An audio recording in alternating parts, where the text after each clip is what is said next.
واخيرا هتقدر تعرف وتشوف كل حاجة ابنك بيعملها على موبايله، من اول بيشوف ايه وبيكلم مين ومكانه فين، وتقدر تسمع بيقول ايه او تسمع بيتقال له ايه. ولو حكمت وقلقان عليه قوي تقدر تفتح الكاميرا وتطمن وتشوف هو بيعمل ايه ومع مين. وكل ده من خلال تجربتي لبرنامج فامي جارد برو. وفامي جارد برو بيدعم الاي او اس والاندرويد والاي كلاود. تطبيق مهم جدا جدا لان احنا الحقيقه في توقيت صعب جدا واولادنا لازم يكونوا تحت عينينا.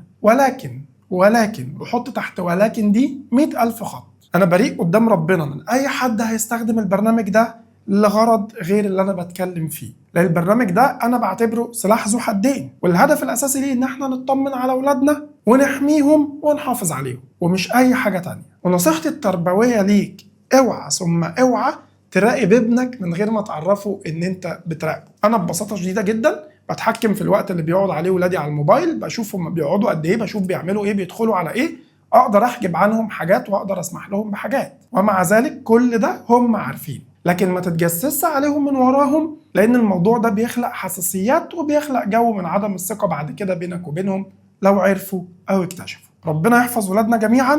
ولو حابب تشوفني تاني تشوف نوعيه الفيديوهات دي وحاجات كتير اكتر، لايك كلمتين واشتراك في القناه وتفعيل زر الجرس حاجات مهمه جدا. ويلا بينا نشرح البرنامج.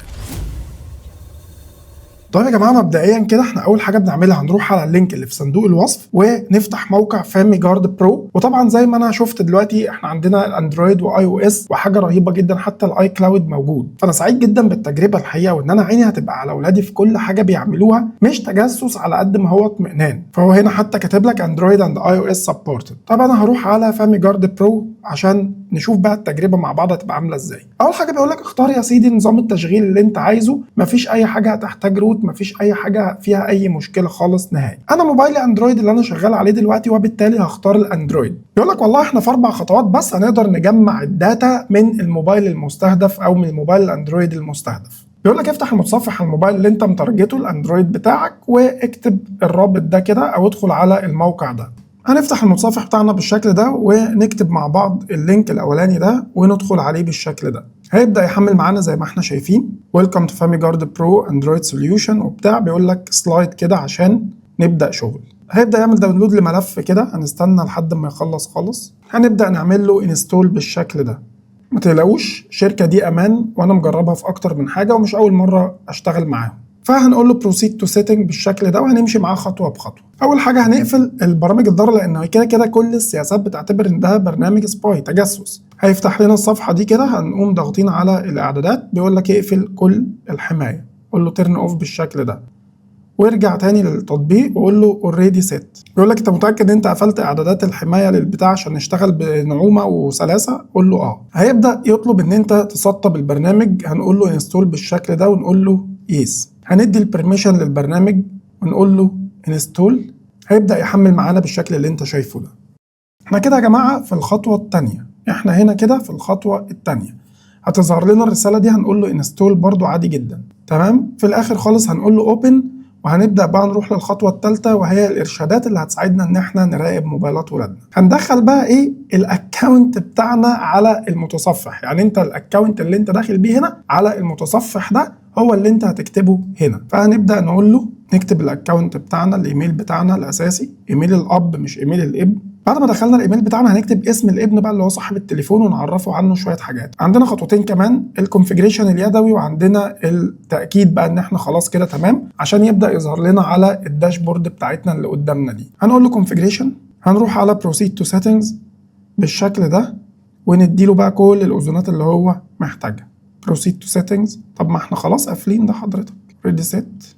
بروسيد تو سيتنجز تاني. هو هنا عايزك تفتح السيستم ابديت سيرفيسز عشان يربط مع الويب سايت، فهنقول له بروسيد تو سيتنجز وهنروح على الانستولد ابس وهنروح على السيستم ابديت سيرفيس ونقول له اون، قول له الاو. بعد كده هيقول لك بروسيد تو سيتنجز بقى ان احنا نديله صلاحيات نراقب اللوكيشن والكالندر والكول لوج والكونتاكتس والمسجز وكل حاجه. هو عمل كل حاجه ما شاء الله. اخر خطوه بقى بروسيد تو سيتنجز. هننزل تحت كده لحد ما نلاقي السيستم ابديت سيرفيسز ونقوم مفعلينها بالشكل ده ونقول له تاني بروسيد تو سيتنجز. هنفعل ده كمان ونقول له الاو. بروسيد تو سيتنجز وهنقول له اكتيفيت بالشكل ده. بروسيد تو سيتنجز تاني وندي بقى الصلاحيات كلها، هنديله صلاحيات اللوكيشن، proceed to settings ونقول له allow. خلصنا كل حاجه الحمد لله. فاضل نقطه بقى الفيريفاي اللي هو ايه اخر حاجه بقى، فيريفاي سيت اب.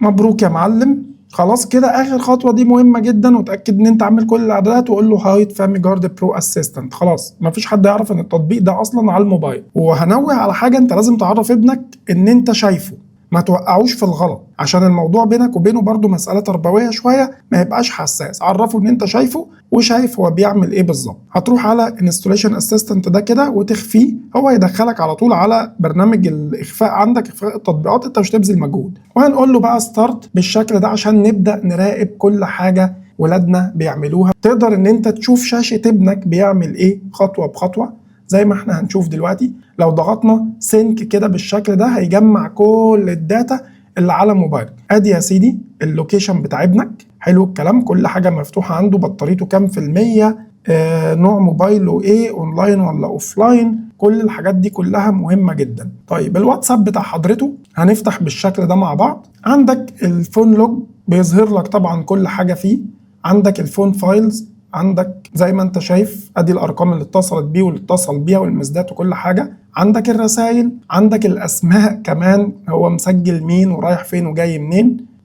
هنا بقى دي حاجه مهمه جدا، البراوزر هيستوري، المواقع اللي دخل عليها كلها بتظهر لك في الجزء ده كده، وتقدر ان انت تبلوك مواقع معينه ابنك ما يدخلش عليها. حاجه في منتهى الروعه الصراحه. الصور اللي على الجهاز تقدر تشوف وتراقب كل الصور اللي على جهازه، مين باعت له ايه وبيصور ايه وبيشوف ايه. وممكن كمان يعني تمسح حاجات من على موبايله من غير ما تعرفه ان انت مسحتها وشفتها عشان الحساسيات زي ما قلنا. تقدر تعمل فيديو بريفيو. يعني ايه فيديو بريفيو؟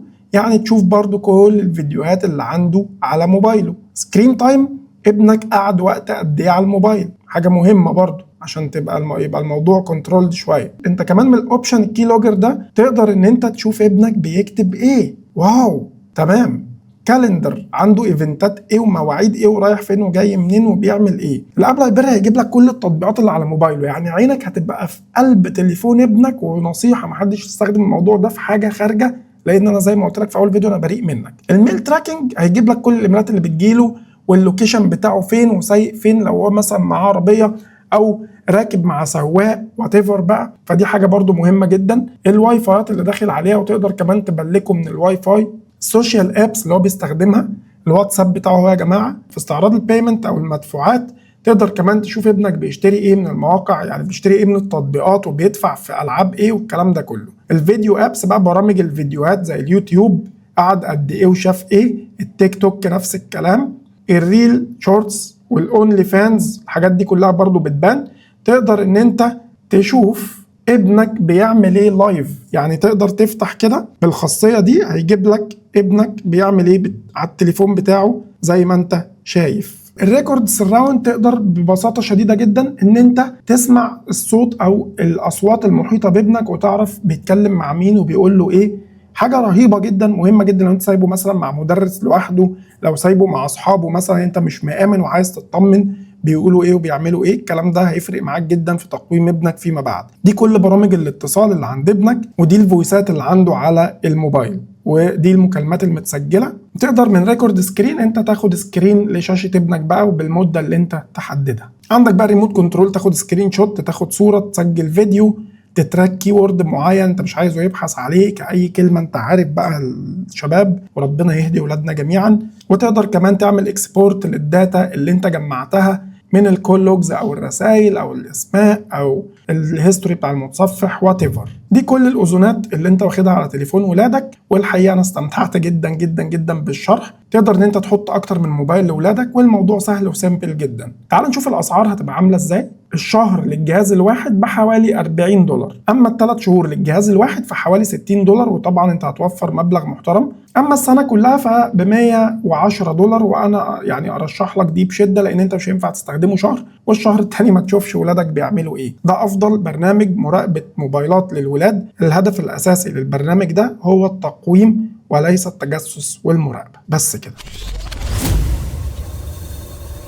تجربة مميزة وتجربة رائعة، وشفنا الفيتشرز والإمكانيات الرهيبة اللي بيقدمها لنا فامي جارد برو. مفيش أي برنامج ولا أي شركة منافسة قدرت تحقق اللي حققه لنا الفامي جارد برو من متابعه ومراقبه ولادنا كما ينبغي ان يكون. فلو جربت البرنامج اكتب لنا رايك تحت في الكومنتات، واكتب لنا مدى استفادتك منه، واللي لسه ما جربش فايته كتير جدا ينزل على صندوق الوصف يحمل البرنامج ويكتب لنا برضو رايه في الكومنتات. لايك وكلمتين واشتراك في القناه وتفعيل زر الجرس، حاجات مهمه جدا جدا بتدعمني بيها، وده طبعا يشرفني ان انت حابب تشوفني تاني.